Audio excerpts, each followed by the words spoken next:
Hoje eu converso com o Matheus Paranhos, né? A gente vai falar sobre o bem-estar animal, o professor que já está conectado aqui com a gente para falar sobre o período, né, de reprodução dos rebanhos. Professor, bom dia, seja sempre muito bem-vindo. Bom dia, Pedro. Bom dia a todos aí que estão nos assistindo. Professor, vamos começar falando sobre a seleção genética, né, para melhorar aí o temperamento do rebanho. Então, Pedro, esse é um tema bem interessante, desafiador e talvez com poucos produtores prestando atenção nele, né? Algumas fazendas já há bastante tempo, mais de 20 anos, eu diria, têm um programa de melhoramento genético que considera o temperamento como um critério de seleção. Temperamento é uma característica do indivíduo, ou seja, a gente poderia definir quase que como um sinônimo de personalidade, personalidade mais apropriado para o uso em humanos, temperamentos para os animais. Então é o que distingue um animal do outro, né? O que faz ele ser diferente, cada um ser diferente um do outro. E nós aí temos indivíduos que têm uma característica que a gente chama mais temperamental, são mais reativos, se assustam mais facilmente, também se estressam mais facilmente. E animais com essas características que está definido geneticamente, por isso programas de seleção tratando também dessa característica, têm um pior desempenho, não só em termos de crescimento, engorda, mas também em termos de reprodução. Nós temos alguns dados aqui mostrando que as vacas e também novilhas, já na primeira concepção, né, ou na primeira tentativa de concepção, quando tem um temperamento muito agitado, você encontra um pior desempenho em termos de reprodução, ou seja, menor número de novilhas e vacas com essa característica ficam prenhas quando comparado com aquelas que são mais tranquilas, mais calmas, menos reativas. Está relacionado à questão da eficiência reprodutiva, né? Quais fatores aí são fundamentais nesse sentido?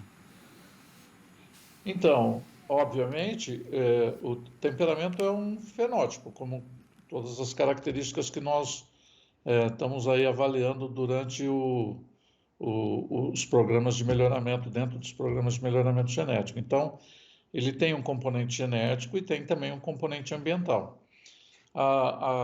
O melhoramento, a seleção para essa característica vai lidar justamente com o componente genético.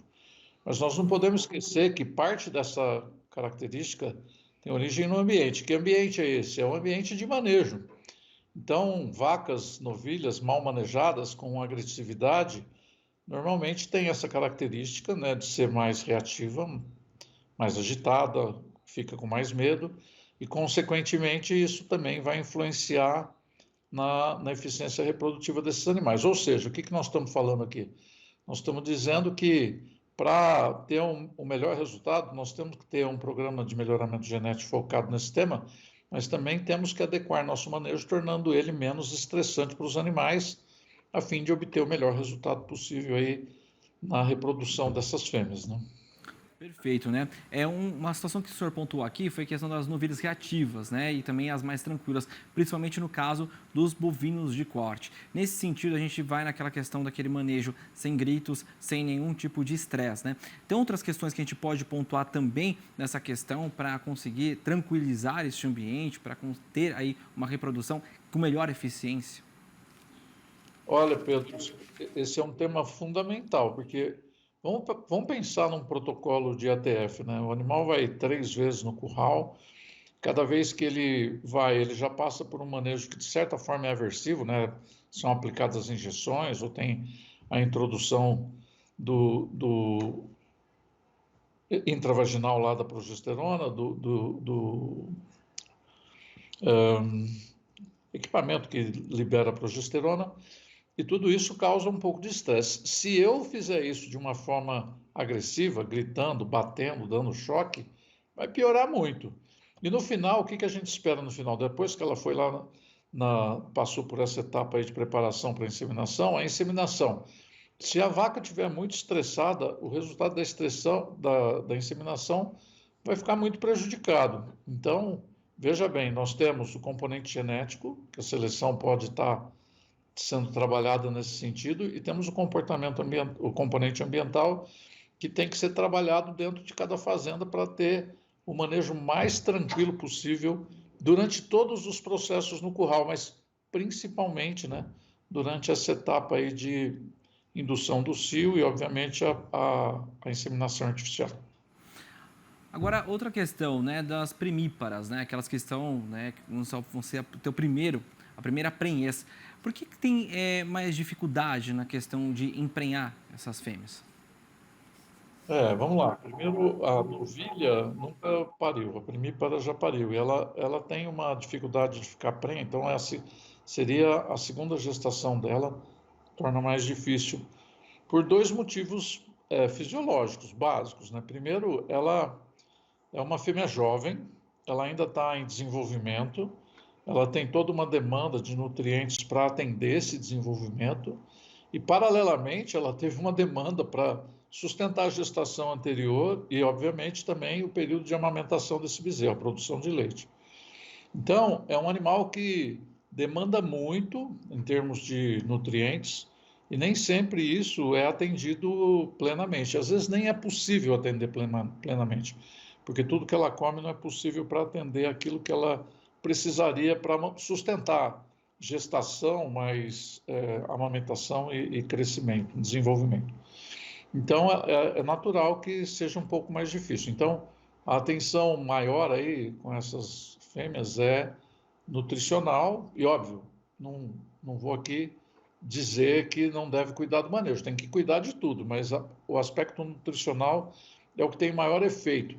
Um outro dado importante que tem que ser levado em conta é que, às vezes, a recria, né, essa fase inicial de reprodutiva da fêmea, na primeira gestação, às vezes ela tem pouco contato com o ser humano. Isso não é muito bom também, né? Porque quando ela vai para o curral para passar por esses processos todos de inseminação, o protocolo de ATF, por exemplo, isso causa estresse. Ela não está tão acostumada com aquela situação. Então, isso também tem um papel importante na definição desse estado da fêmea, né, de maior estresse que reduz aí a probabilidade de ficar prenha. Acho que é importante dizer que, independente da idade, da fase da vida da fêmea, o estresse sempre tem um impacto negativo na reprodução, no desenvolvimento, na produção de leite, em todas as funções produtivas de uma fêmea bovina. Agora, se esse estresse for muito intenso ou prolongado, que a gente chama de estresse crônico, aí a situação fica bastante mais complicada. Aí o efeito vai ser mais visível, né? Aí são essas fêmeas que não ficam prenhas. Pedro, só um detalhe aqui. Uma das fazendas do Mato Grosso, que ficava ali perto de Água Boa, depois de uma conversa sobre esse tema, a proprietária decidiu, ela engordava fêmeas também, novilhas, né? Então ela fazia uma avaliação do temperamento dessas novilhas antes de entrar na estação de reprodução, e todas aquelas que eram muito agitadas, né, ou seja, mais reativas, ela já nem colocava em reprodução, ela já mandava para a engorda no confinamento de fêmeas dela e só colocava as fêmeas menos reativas, mais tranquilas para a reprodução. E o resultado dela foi sempre muito bom. Feito. É sempre bacana trazer esses casos, né? Principalmente para a pessoa conseguir visualizar quem está em casa, quem está acompanhando a gente, até mesmo depois lá no YouTube, né? Fica lá na palma da mão para conferir depois esse nosso quadro, exatamente entender um pouco mais sobre os resultados nessa questão. E também eu queria agradecer ao senhor pela correção, né? Que eu falei das primíparas como se fosse a primeira, mas eu agradeço, enfim, a segunda, né, gestação e não a primeira. O senhor acabou falando da primeira também. Bom, professor, muito obrigado pela sua participação aqui no nosso quadro. Todas as quintas-feiras, Tavinho e o professor Matheus Paranhos, sempre com algum convidado também, trazendo informações aí sobre bem-estar animal. Um abraço para o senhor, um ótimo fim de semana e até a próxima. Um abraço para todos, tudo de bom aí. Até mais.